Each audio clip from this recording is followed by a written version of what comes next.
Welcome to today's local government education webinar, co-hosted by Illinois Extension and the Illinois Office of Broadband. Today, we are just having a discussion about broadband infrastructure funding, and we'd like to welcome Matt Schmit, who is the director at the Illinois Office of Broadband, and he's going to discuss how to leverage these current and future opportunities to the fullest extent so that we can further our broadband development in our communities. Before I hand it over to Matt, I want to encourage participants that you should utilize the chat space to ask questions at any time during the presentation.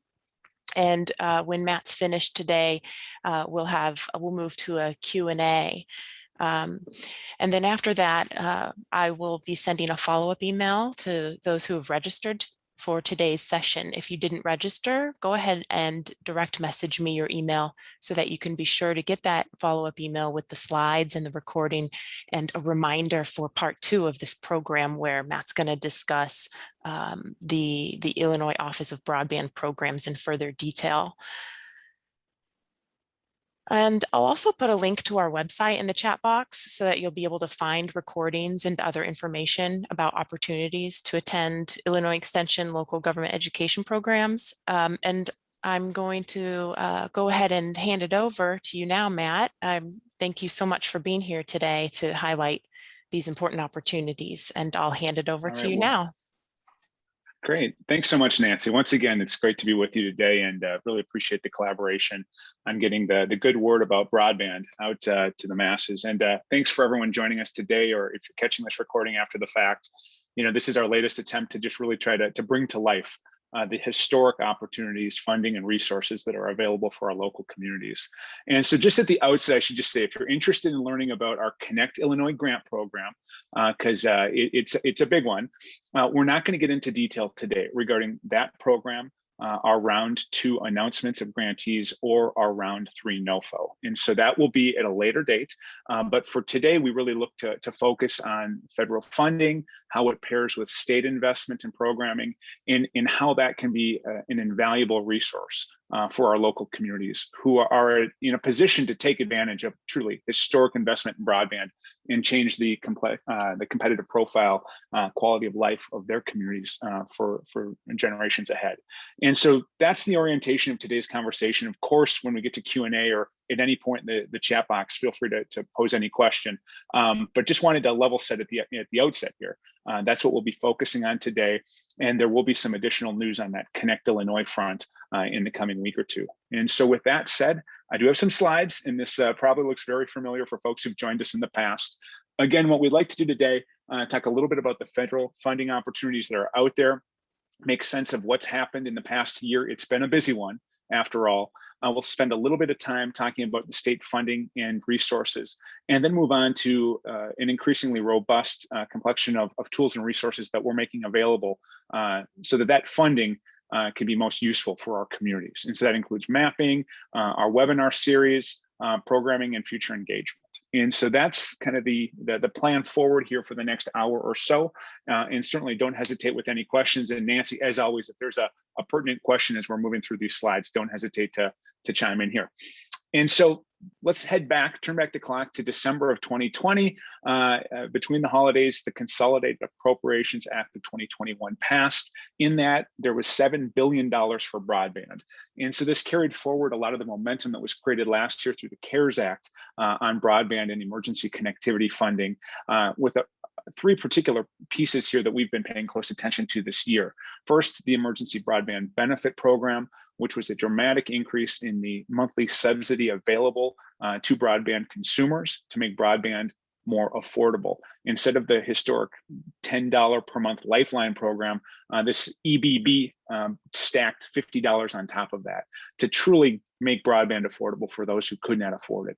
And so that benefit is still available. We just wanted to make mention of that today. That's something that at the community, organizational, individual level, you're able to learn more about that benefit and take advantage of it. And so there's a whole host of information out there that we could share with you that we have in prior webinars. Happy to follow up with information on this if there are any questions. We've also been spending a lot of time on the NTIAs, the National Telecommunications and Information Administration's broadband infrastructure program. We put out a request for information of broadband providers in Illinois this summer, expecting that maybe, just maybe, we could leverage $30 million in federal funding. We had over $130 million of interested programs and projects throughout the state from our provider community. And so it just shows the level of interest that's out there in broadband infrastructure funding. And then also the Connecting Minority Communities pilot program that NTIA is also authoring. That's something that is open right now through November. We'll spend a little bit more time in a couple of slides talking about that. In fact, right now, the Connected Minority Communities pilot program, $285 million are available to communities that have either a historically Black college or university or a Hispanic serving institution, HSI or MSI. And so we feel like Chicago and other communities within Illinois are well positioned to take advantage of this pilot program. And we hope that more funding like this comes down the pike in future years. And so that notice of funding opportunity is posted. Again, this is federal funding. Applications are due later this year. If there's any interest among folks who are on the call today, we can certainly talk about this at the back end. Otherwise, I'd be happy to follow up offline with additional information. I think the point here is we want to make sure that interested organizations or entities or institutions in Illinois are well positioned to take advantage of this pilot program funding. We think it can be transformational in certain respects in communities in Illinois. And so that Connecting Minority Communities pilot program.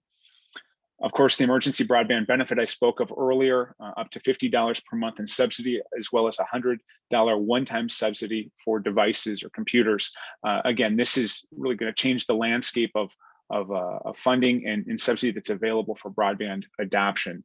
And we see that this momentum that was created in the Consolidated Appropriations Act around adoption and affordability is carrying forward in additional legislation that either passed or is being discussed at the federal level now. And so that brings us to the American Rescue Plan Act. So you fast forward from December of 2020 into spring of 2021, and the ARPA passed with over $170 billion available for our K-12 schools, colleges, and universities, as well as a $7.2 billion appropriation for emergency connectivity fund and E-rate expansion. So if you're a school or a library and you've worked with E-rate in the past, that program is changing, and I think for the better. And so now is the time to get to know that. If you haven't followed the changes in that E-rate funding, it can allow you to do more and I think be of better service to the communities that you serve. Of course, there's also funding available through community development block grants that are available for broadband. And so if that's something that you've been interested in the past and you're looking for new or unique ways of funding your own local broadband ideas, that's another option that's out there. We also saw $10 billion in the Capital Projects Fund that was administered through the U.S. Department of Treasury.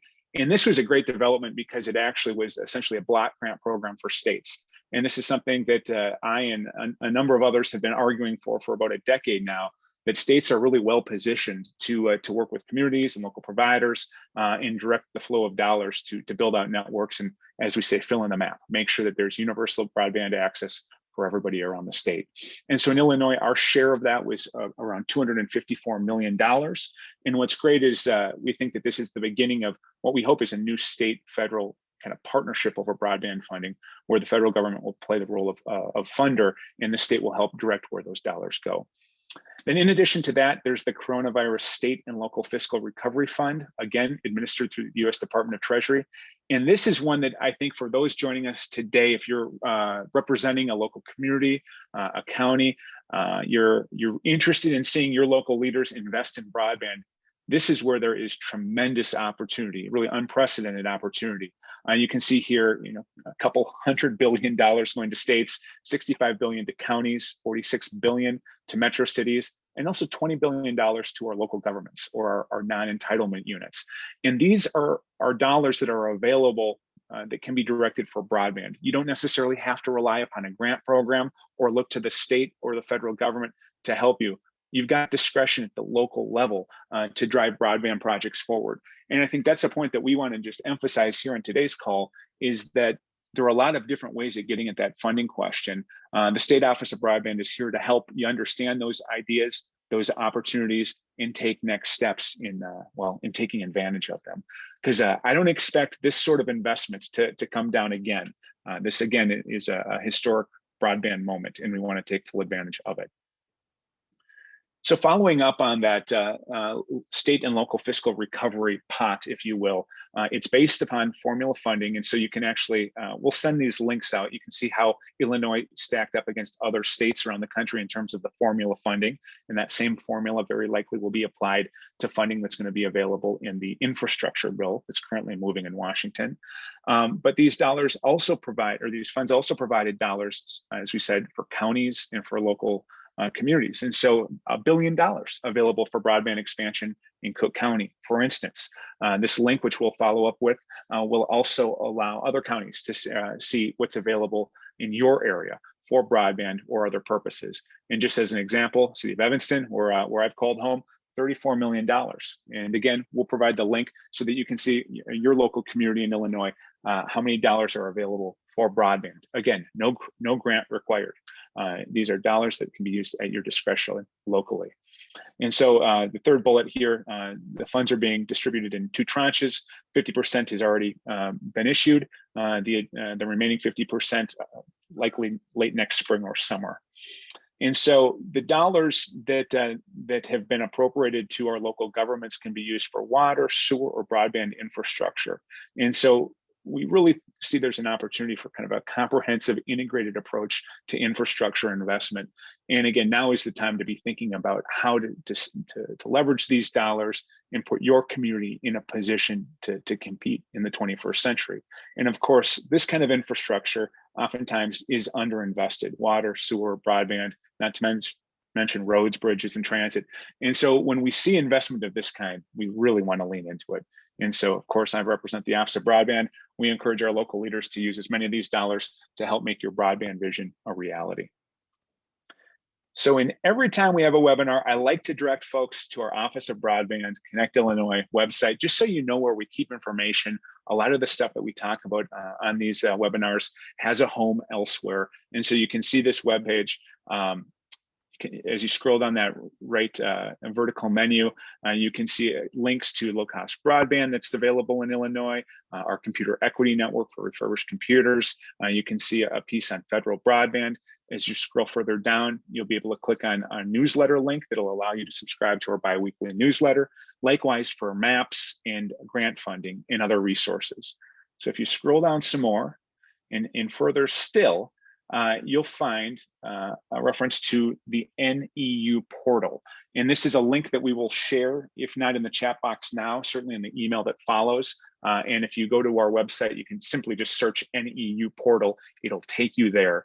And this is the funding that is available for our non-entitlement units, our smallest communities, villages, townships in Illinois that might not have allocations specific to them that otherwise flow directly, but rather you have to essentially apply for these funds. And so what we're looking to do here is inspire our NEUs in Illinois to check out this portal by the end of September in order to leverage these dollars. They're moving quickly, and dollars that are not claimed by local NEUs will essentially be recycled back into the pot for other purposes. And so now is your chance, if you are a small local unit of government, to look at these dollars and leverage them in the coming weeks. And so this is an urgent message that I wanted to share today. We're talking about, in many cases, a couple $100,000 or more that can really help jumpstart a broadband investment in a very small community. And so it doesn't address the whole problem necessarily, but if you pair it with a Connect Illinois grant, for instance, or other sources of funding, it can really help make a project a reality. So check that out. Don't hesitate with any questions if you have them. Otherwise, a point of emphasis today: this funding is there, it's available, but it's not going to be sitting there forever. So now this brings us to the Infrastructure Investment and Jobs Act. I'm just going to call it the infrastructure bill. This is the bill that's being discussed in Washington, D.C. right now. It's a large bill. $65 billion has been devoted to broadband in the versions that are moving. And there are 4 complementary components to this that really play off some of the themes that have been established in the previous legislation that we just mentioned. from the federal government. First, infrastructure, the appropriation to states. We just talked about that capital projects fund, that $10 billion that flowed from U.S. Department of Treasury straight to the states. This is a similar sort of approach that we're seeing, but instead of $10 billion, $42.5 billion. And so our hope is that this, again, is a more sign that that states and those closest to the infrastructure and connectivity challenges will be having a larger say in where dollars are deployed, what kind of partnerships and collaborations sprout forward, and how we're able to put our communities, again, in a position to compete in the 21st century, solve this connectivity challenge once and for all. So that infrastructure piece is that first component. The second, affordability, you see $14.25 billion devoted to essentially a monthly subsidy program, similar to the Emergency Broadband Benefit Program. The details are not worked out on this, but the point that I would make here is the federal government recognizes the success of the EBB program, of that monthly subsidy, and is doubling down on this. In fact, significantly more funding than just doubling down.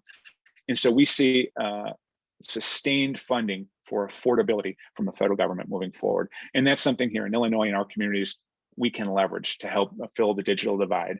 After all, it's not just about infrastructure investment, it's also about other barriers to adoption, including affordability. So the third component here is universal service and rethinking how access and adoption, some of the themes we just spoke to, go hand in hand, and how the Federal Communications Commission in particular can recalibrate its efforts to this end. This is a little bit more inside baseball, but I didn't want to just talk about 3 of the 4 components. So that universal service is the third, more policy-oriented component. And finally, the fourth component, which I think is just groundbreaking, is a commitment in significant funds to digital inclusion and equity, specifically through training and literacy funding.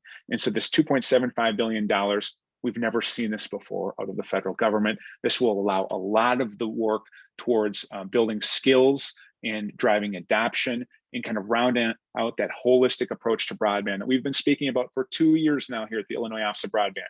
This is significant funding that's going to allow our state and the communities within our state to do more towards a holistic approach to broadband focused on digital inclusion and equity. And so we can't wait to integrate these resources into our Connect Illinois vision and the work of the Illinois Office of Broadband. And so I should also mention a lot of what we just overviewed, very familiar to what had happened earlier this year, but also broadband is considered an eligible expense along with sewer and water and other examples of infrastructure for a portion of $350 billion that's flowing to our state and local governments. Very similar to that fiscal recovery fund stream that we just spoke of in the previous slides. This infrastructure bill essentially doubles down on that approach. And so again, if you're a local government, if you see broadband as an infrastructure investment that will put your community in a position to succeed and compete in the 21st century, the resources are there. And it's not just the state of Illinois, but we're here to help. And so that brings us to what we're up to in Illinois. And so if you've joined these webinars in the past, you've heard me talk probably ad nauseum about one of our programs or another. And so I'm not going to get into the details on these today, but I think it's important for us just to spend a minute talking about them just so we see how these pieces fit together. Of course, our Connect Illinois Broadband Grant Program is the big ticket. Governor Pritzker and the General Assembly devoted $400 million specifically to Connect Illinois broadband grants back in 2019. We started what was at the time the nation's largest matching grant program for broadband expansion. And we've got 2 rounds of funding essentially under our belt with the announcement of a 3rd round notice of funding opportunity, or NOFO, coming in the later this month. And so we're really excited about this program. We think it can do a world of good for building out networks and broadband access throughout the state. After all, our goal is to make sure that all homes, businesses, community anchor institutions have access to 21st century broadband connectivity. That's going to allow you to get the service you need now, but also the service you'll need in the years ahead. And so that universal broadband, that's our stated goal. And we think the combination of our state invested dollars and also these federal dollars will help us meet that goal. In addition to that infrastructure investment, we're really proud of our increasingly robust and complementary digital equity package and programming. We have our Illinois Connected Communities that's focused on local planning and capacity building. It takes around a year, and we've had 1 cohort complete their work, and the second is just gearing up to start in the next couple of weeks. We anticipate a 3rd round of Connected Communities, so keep a lookout for that NOFO. We also look to complement the work of the connected communities with some additional programming. I'll speak to that in a future slide here. We also have our Broadband Ready program that's focused more on understanding what's happening within our 10 economic development regions of the state regarding access, adoption, and utilization, all under the lens of digital equity and inclusion. We can't wait to formally launch our Digital Navigator program focused on digital literacy and skills building. And we think that that funding, that $2.75 billion included in the federal infrastructure bill, is going to go a long way in helping make our statewide Digital Navigator vision a reality. And then finally, just want to mention our Connect Illinois Computer Equity Network. Another aspect of the digital divide is the lack of computing devices at home. Over 1 million Illinois households lack a computing device. Not every household wants one, we get that. But for those that do, we want to make sure that you've got a path to getting a device at home. And so we have a program that's been operating for about a year in collaboration with the state of Illinois and other computer refurbishers led by PCs for People. And this is an opportunity that we can't wait to integrate more deeply into each county of the state. So I just overviewed high level the work of our office for the last 2 years. But now moving forward, we're looking to complement that with some additional resources. Now, this past summer, we had our 2021 Developing Broadband Leadership webinar series. It was a 6-part series that built off of the 2020 version that we held last summer. And this was in collaboration with the Benton Institute for Broadband and Society, based here in Illinois. And we think that this offers a tremendous resource for communities that want to learn more about how to get in the broadband game. How do we engage our provider community? How do we think about leveraging some of these dollars that are available to us to take next steps? How do we look at mapping as a resource? And how does digital equity and inclusion pair into all of this? And so that 6-part series is available online. You can look to leverage it at the Illinois Extension website. Otherwise, our Connect Illinois website will link to it as well. And again, thank you to Illinois Extension, Nancy, and your team for helping make that webinar series a reality.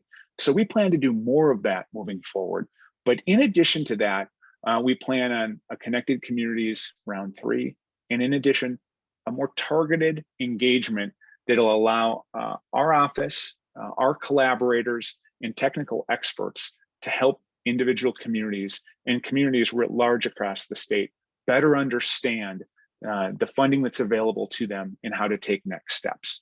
And so this is a track that we look to launch in 2022, looking at the long view, that the dollars that are available to our local communities from the federal government, whether it's the ARPA or the infrastructure bill, they don't need to be spent today or tomorrow. And for those communities that are really interested in broadband and want to go into this conversation informed, with a plan and confident in how to execute that plan, our Office of Broadband and our collaborators would like to help.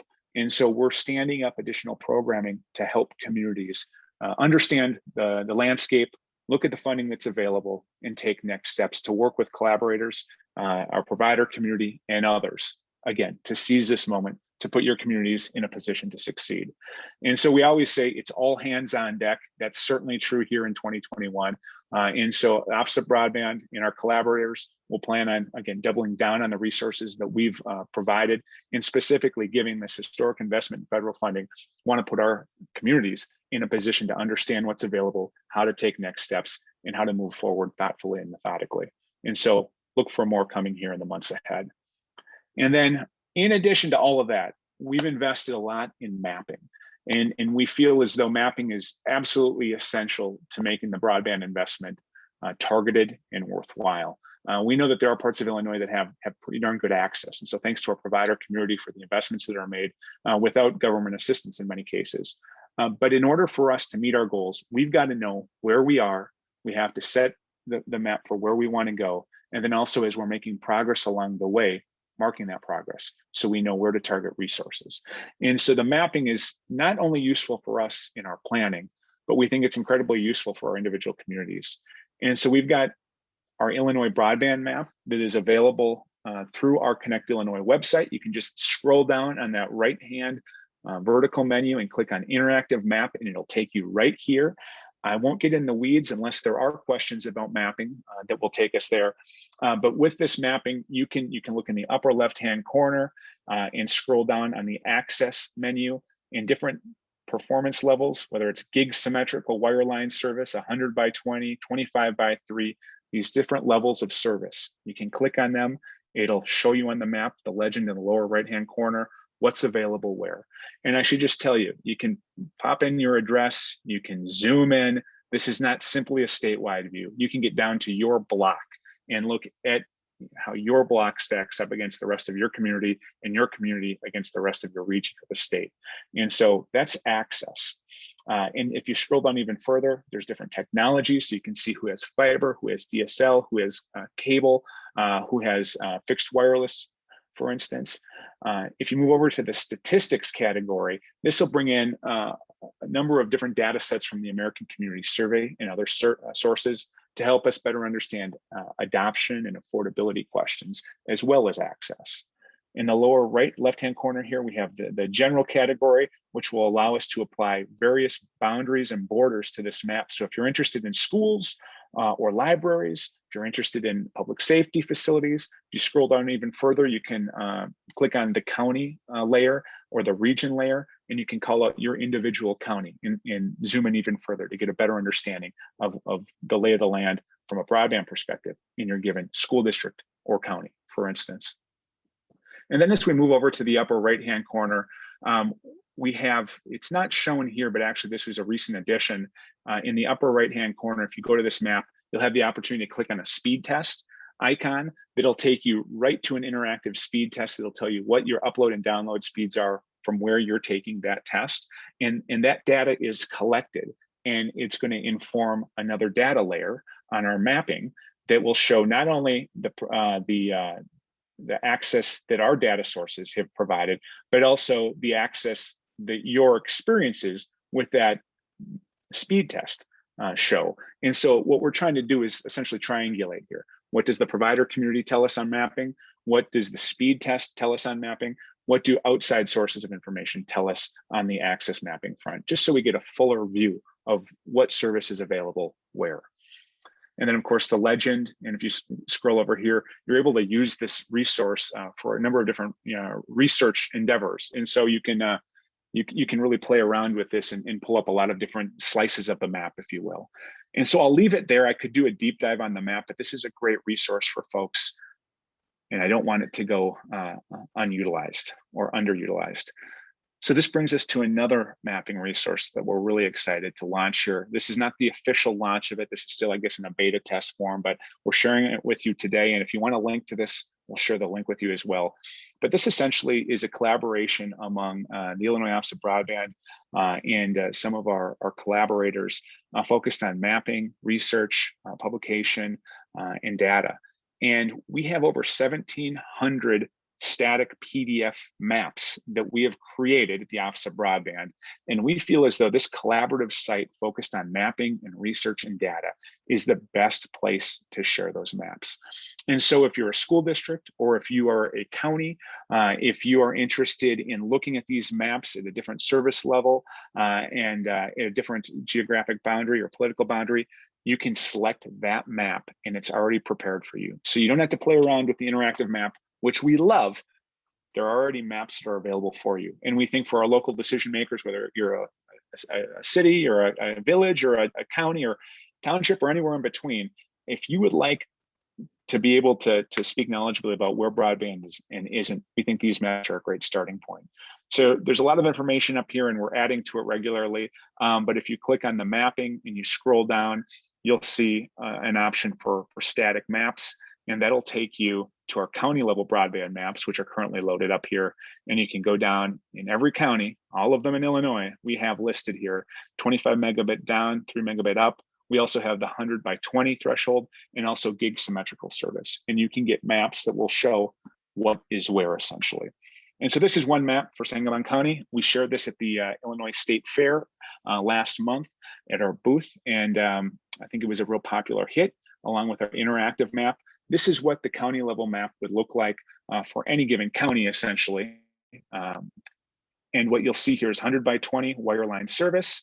And you'll see 89% of the households have that available, but that leaves over 9,000 unserved households in Illinois.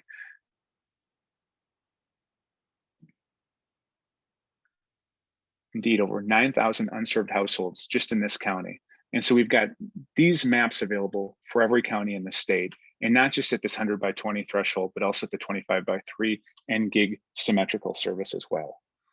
And so again, we want our stakeholders, our communities, folks that are interested in broadband, making investments in broadband, working with our provider community to fill in the map. We want you to be aware of these maps. And I guess now is a good point just to make the point. No map is going to be perfect. And so we recognize that, and we always view the mapping resources as the start of a conversation. And so all of our mapping resources have the opportunity for providing feedback. That's one reason we have the speed test tool, is for folks to take the speed test. So we've got a little bit of a check on the mapping that we have, but also there's an online form for folks to fill out and just let us know, hey, if you're experiencing something that is far different than what the map shows, we want to hear about it. We want to incorporate that into the next version of this mapping. And the mapping, for its part, is updated twice a year. And so we try to keep these as current as we can, recognizing that there's a lot of public and private investment taking place on an ongoing basis. So that brings us to questions. I can get into any number of these issues in more depth today, but we wanted to leave plenty of time during this session for your questions. And so, Nancy, I guess I'll catch my breath and look forward to the discussion that ensues. Thank you so much, Matt. Yeah, you might be able to catch half your breath. I was able to find a lot of the links for what you were referencing during the presentation, but I do hope that you'll take a moment and see if you can put in one link for the Illinois Broadband Lab at the university. And you might have said that that is in development. And so if that's the case, no problem. But if you do have a URL to share with everybody, that would be great. I want to make sure that they can be directed to the correct location. So far, we have one question. I just want to remind everyone to think of questions you have. I also put the email in the general broadband@illinois.gov email into the chat so that you can direct questions there as well. We do have one question so far. Matt, for companies or entities in rural areas interested in pursuing any funding opportunity, what advice can you offer in terms of building a strong application that is competitive against companies in more populous areas that will bring better bang for buck in terms of locations passed? And I can repeat the question as well if you'd like me to. I'm going to take my best stab at this. I think just kind of taking a step back and looking at what makes for a competitive Connect Illinois grant application. And so the state of Illinois and Governor Pritzker have been leaders in this regard in putting significant funding behind a state-led effort for broadband. And so that got my attention. That's why I'm here in Illinois, setting up the Office of Broadband and trying to fill in the map, so to speak, and meet our goals. You know, what we're looking for is we're looking for a community voice that's reflected in an application. Where there's federal dollars available or other local dollars available, we really think it speaks volumes to an application when those dollars are put forward in an application. And so if a community values broadband enough to be thinking about it, to be establishing a vision, to be putting some local dollars that could be going to something else, to broadband, that really tells us that that community is serious about broadband. So the dollars are out there, whether it's this NEU portal for non-entitlement units or the fiscal recovery dollars or the new infrastructure dollars come from the federal government. There will be local dollars available. In terms of next steps that we advise for a lot of our communities, you know, we've got a very robust and active provider community in Illinois, making investments across the state regularly. And so if you haven't done that, reach out to your local providers. And a lot of times this can be an RFI or following up informally with those who are serving in your area, getting an understanding of their deployment plans, where they are currently, engaging if there's any interest in collaboration. And I think it's good to get specific. What is the community's goals? What do you want to be able to provide your community? How do you want to market your community in the years ahead? Now more than ever, I think we're in a position where geography is becoming less important to a community's, you know, competitive profile. And I think the communities that invest in broadband and are able to market connectivity is a selling point, along with, I'm going to get off the track of broadband, but other amenities and other things that contribute to quality of life. I think those sorts of investments really put communities in a position to succeed in the years ahead. And so I really think it's a good idea for our communities to think about what that vision is. And so we've got our Connected Communities track that helps communities through that process. I mentioned that we've got some additional resources and programming coming online in the year ahead to help communities think about how to seize this historic investment in broadband, this opportunity that's out there. But that's what I think really contributes to a winning formula, that local energy, local funding if it's available, that collaboration with one or more providers, either currently serving the area or providers that you've attracted from other areas. And that's where the state comes in. I mean, much of the map is unserved or underserved because the business case is so tough. The economics just aren't there for private investment to fill it all in now or in a span of several years or 10 years. We've got to have a public-private partnership. And so my ideal approach to this is, hey, you've got federal funding that's either available to the states or available directly to our local governments. We've got our local communities that are invested in the vision or in the collaboration. And then we have a state office of broadband that's got funding at its disposal to help make the business case a reality. And so I think that that's the magic formula. And I don't think there's any one way of starting that conversation. For those communities that are ready to start, I think setting that vision, I think reaching out to the provider community, see what's happening already, and in kind of charting that path forward, either with the Office of Broadband or with other outside help or with your own expertise internally. I just think the next several years will provide so many opportunities for community-driven solutions to broadband need. And I just stress, lean into this, learn more. We'll try to provide as much programming and resources as possible. I'm going to stop myself there because if you've listened to these webinars, you know I can get into a tangent pretty quickly if I didn't already. If there's a follow-up to that question, if I missed the thrust of it, please just let us know and we'll try to get a little bit more specific. Thank you. Has there been any discussion on passing legislation at a state level to allow electric cooperatives to use their right-of-way for communication broadband use? Yeah, I know the right-of-way question is one that has been percolating among policymakers and others in Illinois over the years, and certainly in the last couple since I've been here. And so I know that is an issue that is being discussed. I don't have any insight into legislation that may be introduced to this end down the road. I think in this moment, it makes a lot of sense for us to align our resources, our funding, our policy to make the most of the dollars that are available. And so I think that there are opportunities out there, I think, for improving, the status quo in where we are today. For the emergency broadband benefits subsidy, is there an upload or download speed threshold to be eligible for that? I believe, so I can't speak to what's moving right now in Washington because there are some tweaks to that, and I'm not sure if that's been established in statute. I don't think it would be. It'd probably be rule, but at minimum, we would expect 25/3 service, the FCC's current definition or benchmark for basic broadband. It should be noted that benchmark itself is likely to change. That's not a static number, just as bandwidth needs change. The quote unquote definition of broadband changes too. And so I definitely see whether it's state or local policymakers pushing for increased basic service, if you will. That 25/3 threshold, I mean, it essentially allows one person, the ability to do two-way live video conferencing. If you've got a couple kids doing remote learning, you're going to have trouble, let alone, if you've got an adult or two in a household trying to work from home as well. And so that's why, for so many reasons, we're really pushing for an increased, threshold, a definition of what is basic broadband. Thank you.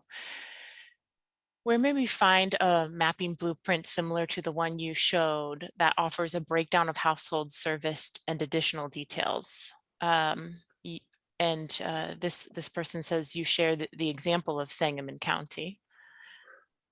So this is we'll get this link out to everybody. So this is the screen that's currently showing right now, the Illinois Broadband Lab.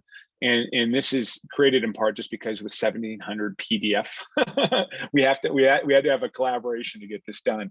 And so we welcome this. We're really proud to be launching this here officially soon. But the county level maps are available on this site. So we'll get this in the chat box before we leave here today. And I think the whole idea is if there's a resource available to us, we want to make it available to our communities in Illinois and other stakeholders that hey, you have a stake in better broadband that's going to help you succeed in the years ahead. And so we want to make these resources available. And so we've got 1,700 plus static PDF maps. We also have this interactive map that will be iterative by nature. We'll continue to add in different data sets and mapping layers, increasingly dealing with broadband affordability and also the results of our speed tests. And folks will have the opportunity to zoom in and actually see households within a neighborhood, and a community will be able to get a very clear understanding of which neighborhoods need better broadband, and that'll allow for, again, targeting resources and getting very specific about where need lies. And so I share these maps, they're statewide. I mean, where am I going to zoom in? I could zoom in anywhere, so I don't zoom in. But the point is, we can look at any neighborhood in Illinois, get a pretty good understanding of what is where right now. And there was a question in the chat box for me, so I'll just go ahead and cut in line and answer that real quick. I will share the links that were shared today in the chat box in the follow-up email, along with probably a few more links and the recording and slides from today. So Matt, we had another question about samples. Are there any samples or templates of RFP documents to solicit broadband providers to submit ideas to partner with the local community?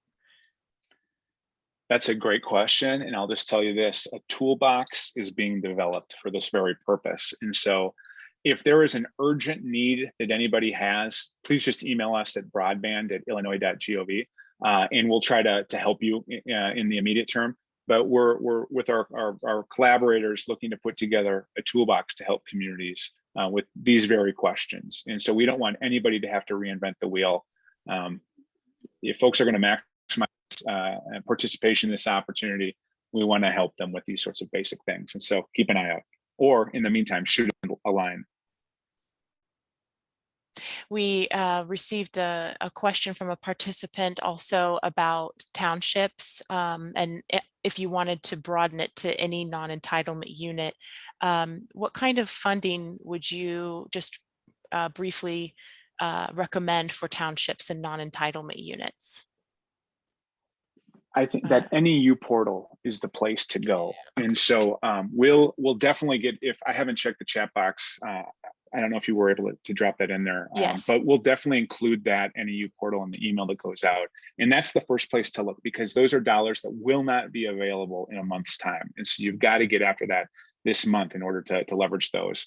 And then in addition to that, the infrastructure bill very likely will include a similar funding that's available to local governments. And so the point here is some is available now, so take advantage of that, and then keep an eye out for additional resources. And again, they're eligible for a variety of uses, but we think a community that is serious about investing in broadband, this is a great place to start. And I think it really will get the attention of the provider community, and certainly the Office of Broadband.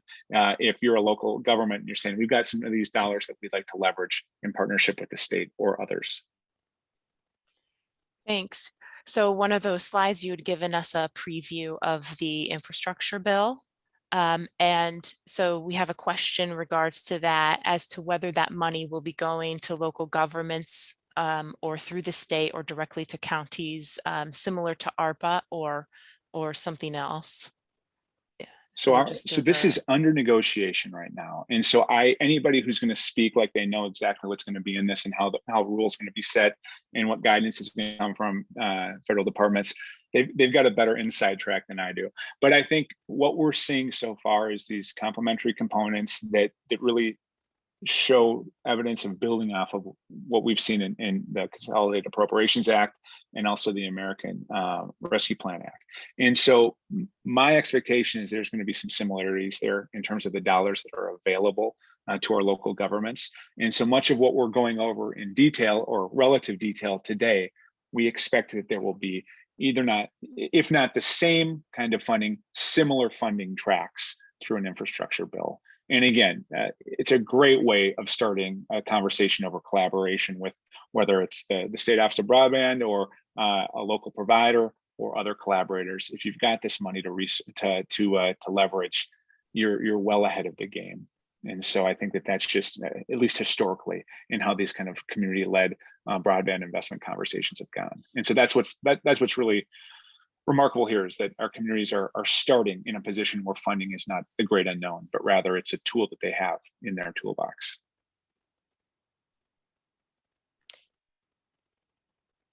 Thanks. I have a question for you coming from our counterpart at the Benton Institute, actually. One of our awardees. So their county was a cohort in that first round of Connected Communities, and they have a strategic broadband plan in place now.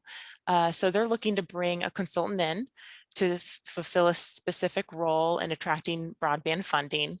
So what knowledge could you share about that process? If you had just a moment to talk about if consultants exist, if you know of maybe a resource online where they could find a consultant that would be compatible for them, and anything else about the process of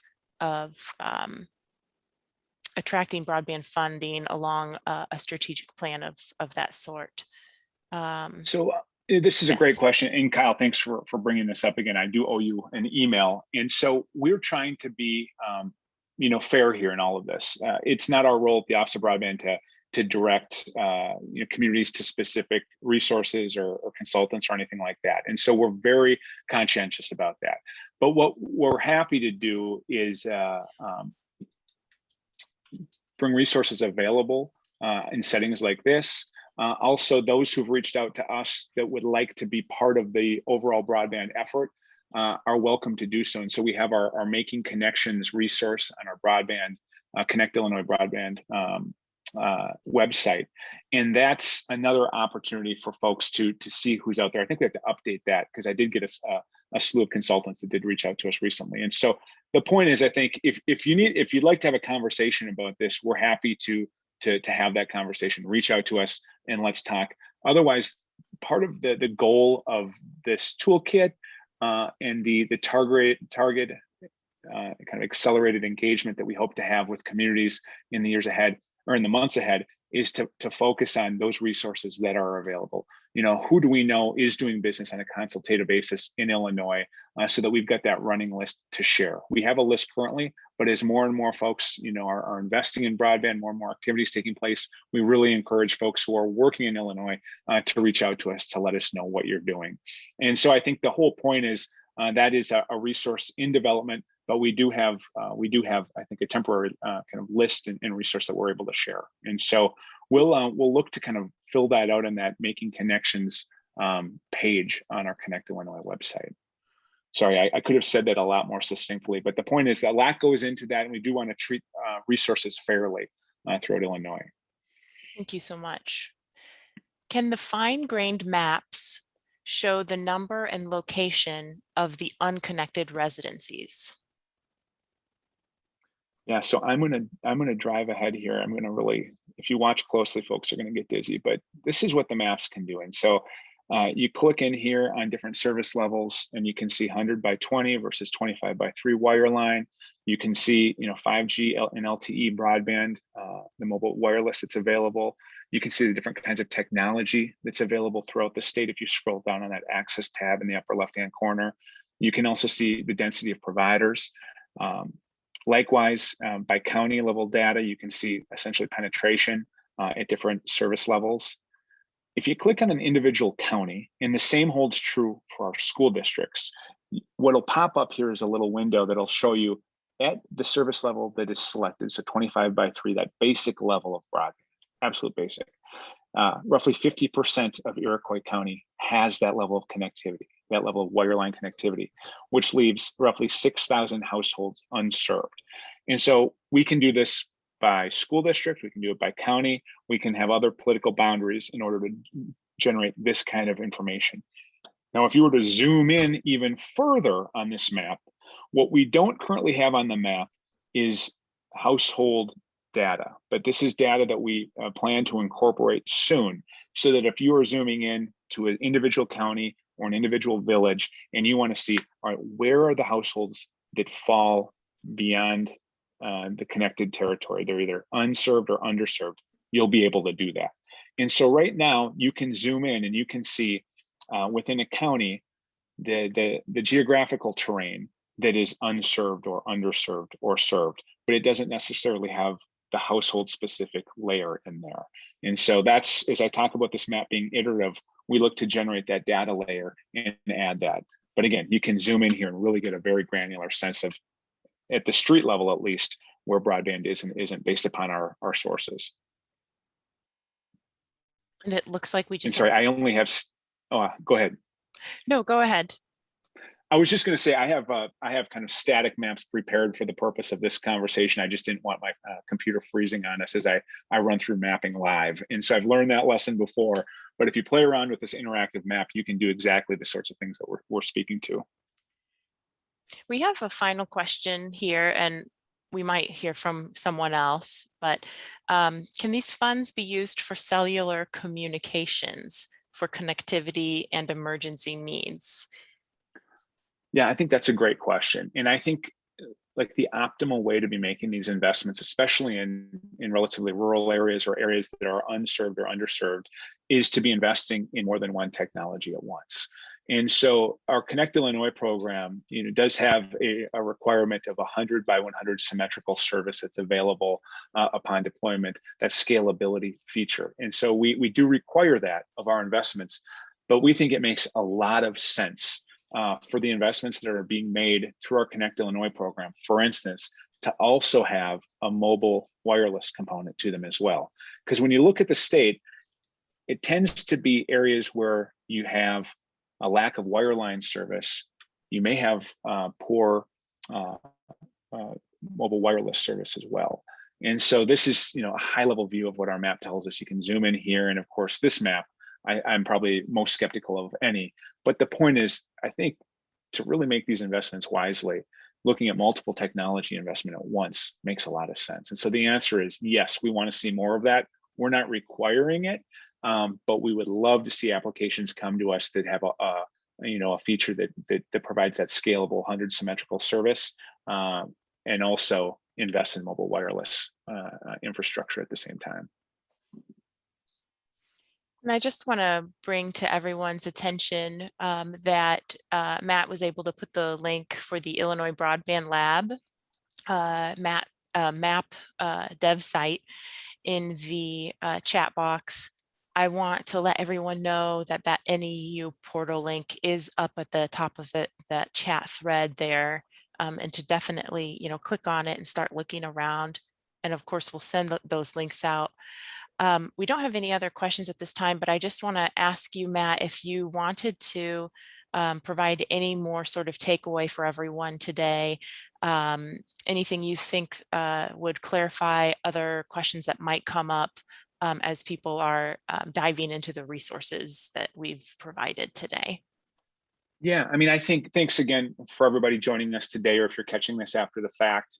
Again, this is a historic moment that we're seeing the alignment of policy and state and federal investment in our local community leadership, knowing that investments need to be made. And so it's an all hand on deck approach if we're going to seize this opportunity. And that truly does mean if you're at the local level and you want to see your community succeed in the years ahead, now is the time to lean into this. Look at the dollars that are available to you for broadband.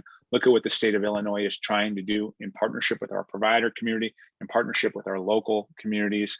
And in the coming years, we can make investments in Illinois that will truly position our state and the communities herein to succeed in the century ahead. And so I can't emphasize this enough. We very likely in our lifetimes will never see this opportunity again. And so now is the time to be thinking about how to leverage state, federal, local dollars for broadband investment, how to put those partnerships together, how to work with our provider community.